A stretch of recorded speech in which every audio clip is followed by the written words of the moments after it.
అప్పులు ఎంతున్నాయో ఇంకా నాకే తెలియదు. ఎతుకుతున్నా రికార్డ్స్ అన్ని.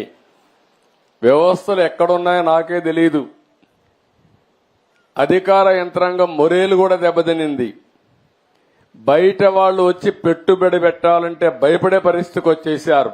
మళ్లీ ఈ దుర్మార్గుడు వస్తే ఏమవుతుందని భయపడిపోయే పరిస్థితికి వచ్చారు. అంటే ఇవన్నీ కూడా ఒక రాష్ట్రం యొక్క బ్రాండ్ కూడా దెబ్బతినింది. ఎంతో మంది ముఖ్యమంత్రులు చూశాను నేను. చాలా మంది వచ్చారు, చాలా మంది ఓడిపోయారు, చాలా మంది వెళ్లారు.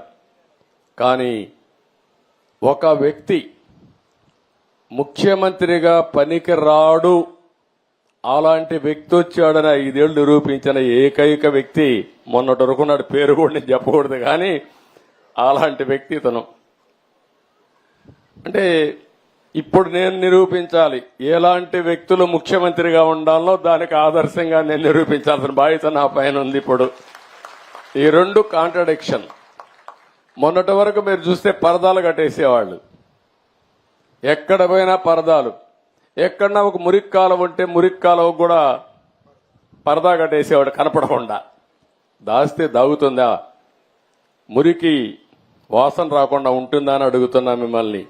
సమస్యలు పరిష్కారం చేయడానికి ప్రభుత్వాలు ఉండాలనే గాని సమస్యల్ని దాచిపెట్టి మనసును చంపుకొని బ్రతకడం లేకుంటే ఇంకొక విధంగా చేయడం కరెక్ట్ కాదని చెప్పి కూడా నేను మీకు తెలియజేస్తున్నా.